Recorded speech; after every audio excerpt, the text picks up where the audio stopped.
Hi everyone, I just wanted to drop a quick review of the Noble Audio Prestige Series cable, which you can order from the Noble Audio website or perhaps even on Headfi if you can get in touch with them.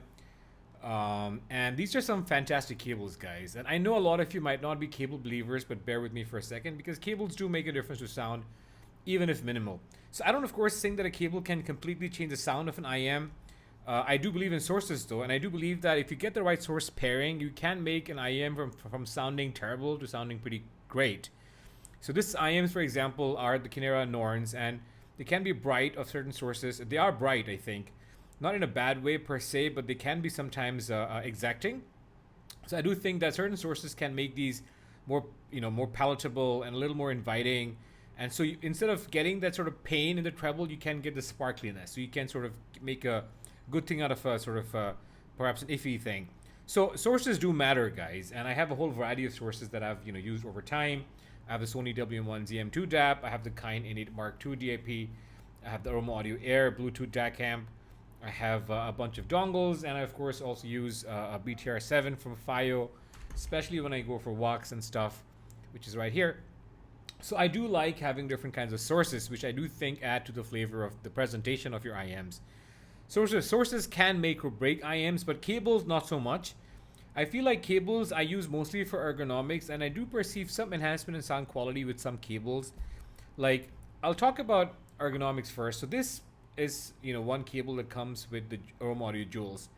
If you followed my work, I'm a huge fan of the Aroma Audio Jewels. Like, I do consider them to be my number one favorite IMs, perhaps tied with the Odins. But if I had to pick between the Jewel and the Odin, I might just give the sort of give the advantage to the Aroma Audio Jewels because I think they work with a greater variety of sources and tracks and genres. So it is a $5,200 IM.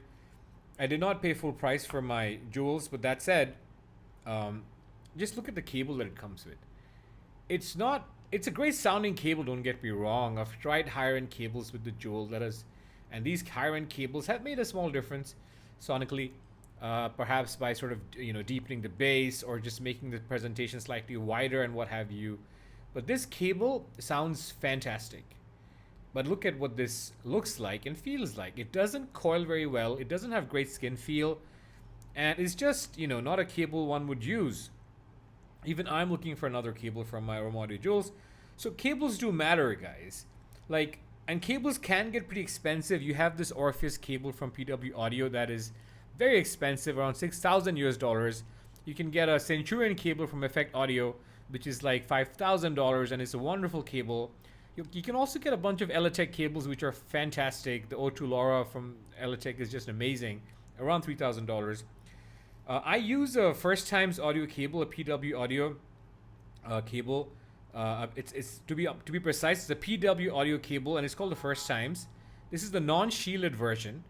I got this used. You can buy this used for about $1,200 to $1,500. It's a fantastic cable. Pairs really well with the Odins. I perceive a slight sort of thickening of notes with this cable, which I really like. So cables make a difference. It's an aesthetic match. It's better than the stock cable the Odins came with. That's why I buy cables. So with that sort of logic, I wanted to explore these cables because they look so good from Noble Audio. So these retail for $1,200 if you buy them separately, and I think they're $800 if you buy them with a Noble Prestige Series IM. So $1,200 if you buy them separately. So this was the first one that I got. I'll read out the specs that Noble Audio provided me. John, aka the Wizard from Noble Audio. I have some phrases that he sent. I'm going to try to make sense of them. So it says they're transparent black inner core 5N OCC single crystal copper silver plating. The copper cable silver plating 0.05 mm times 26 times 3 bundles twisted.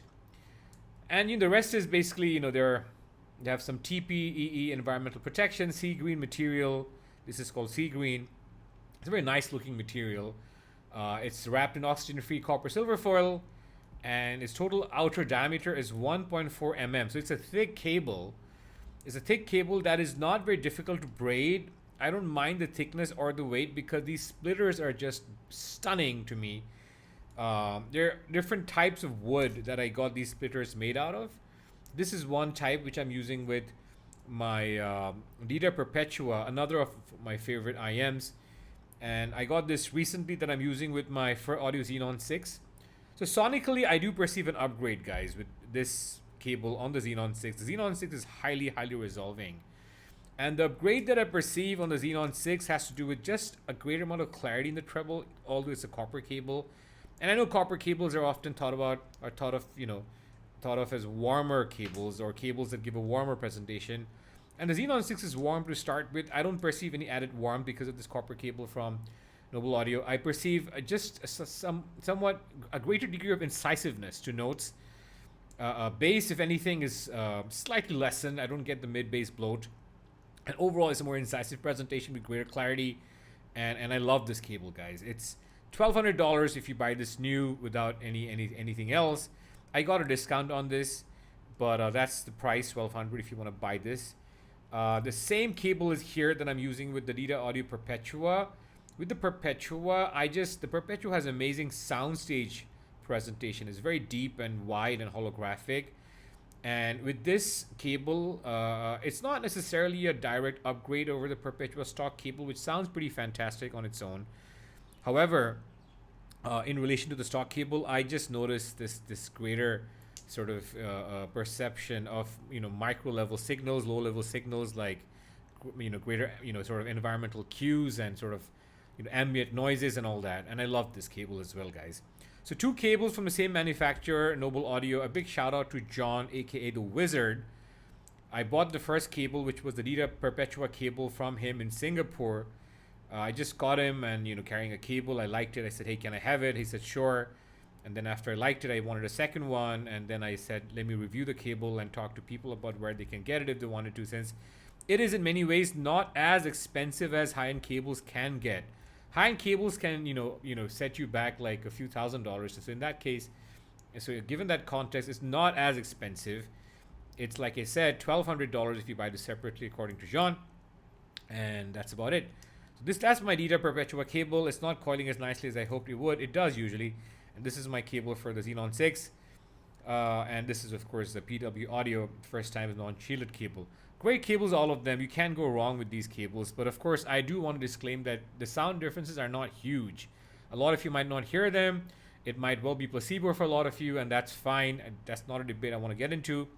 But if you're looking for ergonomics and usability and aesthetics, which is fine, it's a part of the hobby, do check out Noble Audio's Prestige Series cables. I'll drop a link to the Noble Audio website in the description.